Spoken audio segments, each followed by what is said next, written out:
Assalamualaikum warahmatullahi wabarakatuh. Saya Kasra dari NIM 118230042. Saya Rahmawati NIM 118230068. Saya Muhammad Amran Kautsar, NIM 118160075. Perkenalkan, nama saya Imam Soyad dengan NIM 1181679 Dari kelompok 8.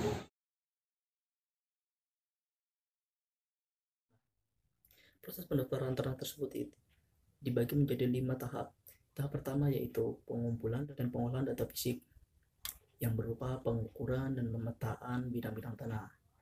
Terus yang kedua adalah pembuktian hak dan pembukuannya, seperti pembuktian hak baru, pembuktian hak lama, kemudian pembukuan hak. Terus yang ketiga adalah penerbitan sertifikat. Setelah syarat pertama dan syarat kedua terpenuhi, maka akan diterbitkanlah sertifikat. Keempat yaitu penyajian data fisik dan data yuridis, yaitu dalam bentuk daftar peta atau daftar bidang serta bangunan-bangunan yang ada di atas tanah tersebut. Kemudian yang kelima adalah penyimpanan daftar umum dan dokumen. Setelah syarat satu pertama dan syarat sampai syarat keempat terpenuhi, maka akan disimpanlah daftar umum tersebut, kemudian akan didokumenkan.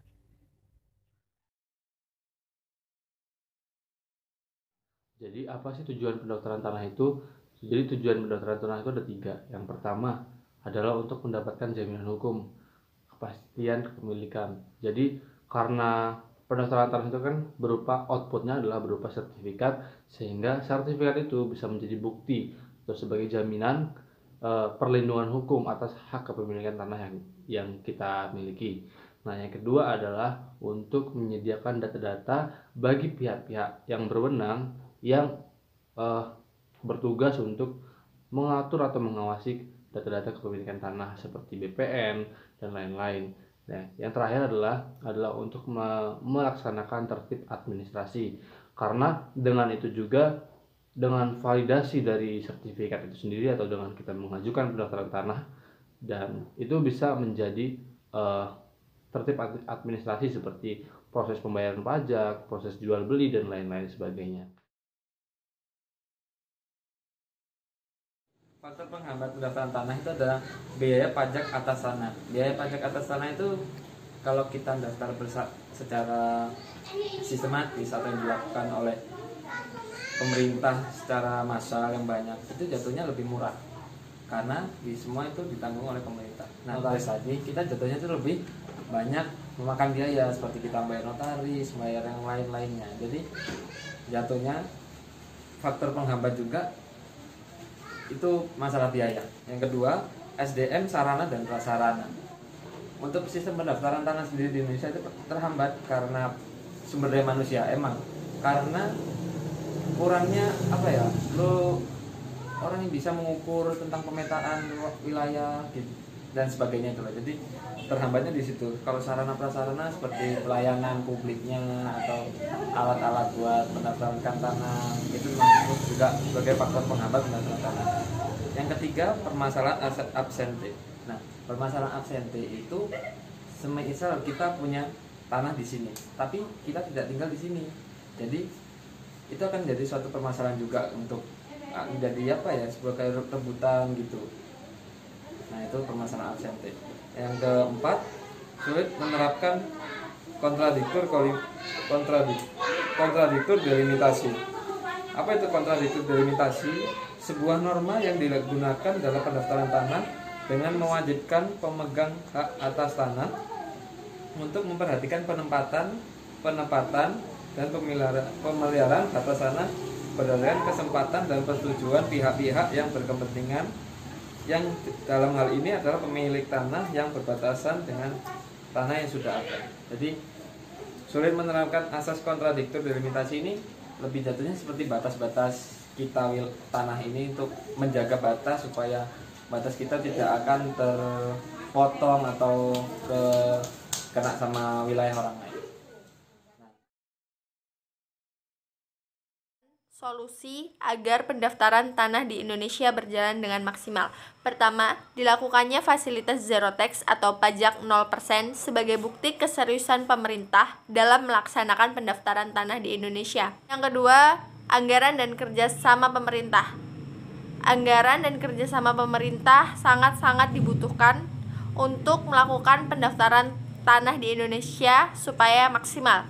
Yang ketiga, dilakukannya penyuluhan tentang segala aspek pendaftaran tanah supaya masyarakat lebih tahu pentingnya pendaftaran tanah. Yang keempat, dilakukannya ganti rugi atas pelepasan hak atas tanah.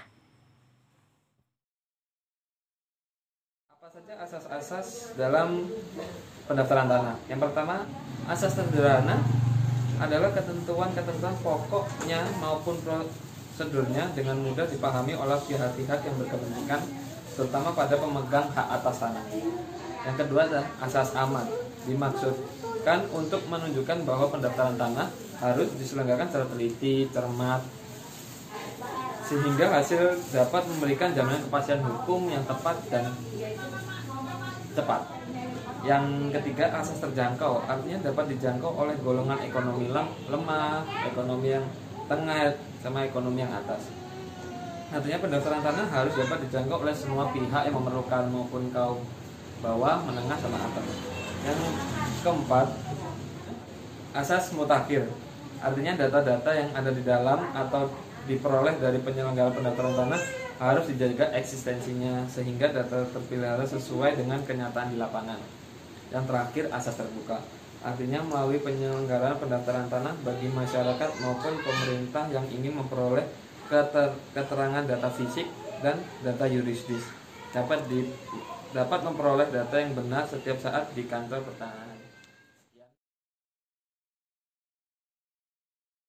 Sistem pendaftaran tanah di Indonesia yaitu ada registration of deeds dan registration of title. Registration of deeds atau sistem publikasi negatif yang mana ketika pendaftaran tanah akan mendapatkan akta yang mana apabila kita mendaftarkan tanah tersebut apabila ada kesalahan kepemilikan, maka pemerintah tidak bertanggung jawab atas kesalahan tersebut. Sedangkan kalau registration of title yaitu sistem publikasi positif, pemerintah akan bertanggung jawab atas adanya kesalahan pendaftaran tanah tersebut. Dan sistem pendaftaran tanah selanjutnya itu di Indonesia itu ada sistematik dan sporadik. Sistem pendaftaran tanah sistematik itu adalah sistem pendaftaran tanah pertama kali yang diajukan oleh pemerintah tersebut yang tidak membutuhkan biaya. Sedangkan sporadik yaitu sistem pendaftaran pertama kali yang diajukan berdasarkan sang pemilik tanah tersebut, yang dimana memerlukan biaya yang cukup banyak. Sekian dan terima kasih. Hak atas tanah. Yang pertama ada hak milik. Hak milik itu menurut pasal 20 ayat 1 UPA, hak turun-temurun terkuat dan terpenuh yang dipunyai orang atas tanah dan mengingat ketentuan pasal 6.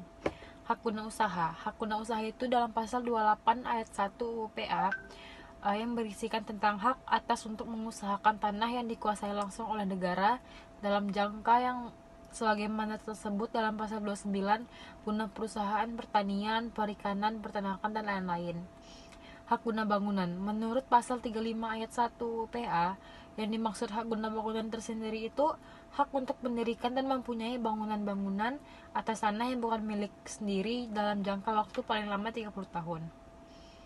Dan hak pakai yang terakhir itu ini berdasarkan pasal 41 ayat 1 PA. Yang dimaksud dengan hak pakai ini tersendiri adalah hak untuk menggunakan atau memungut hasil dari tanah yang dikuasai langsung oleh negara atau tanah milik orang lain. Batas-batas dalam tanah. Yang pertama ada fixed boundary.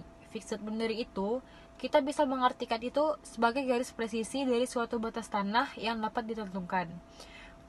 Dan ada juga general boundary. General boundary itu dia hanya memperlihatkan suatu batas yang dapat ditentukan melalui pendekatan yang tidak presisi. Contohnya itu adalah batas-batas yang natural, objek-objek yang natural seperti hutan. Terakhir itu ada topological boundary. Ini adalah konsep batas yang menyatakan bahwa batas bukan merupakan sesuatu yang kaku, tetapi dapat berubah-ubah menyesuaikan kebutuhan pemilik persil tersebut. Topologi ini tidak terkait dengan perubahan bentuk geometri, tetapi terkait dengan perubahan hubungan antara dua objek yang bersebelahan. Batas hukum dari suatu bidang tanah dapat diubah selaras dengan batas fisik dari suatu persil yang disesuaikan dengan kebutuhan pemilik tersebut. Sekian, terima kasih.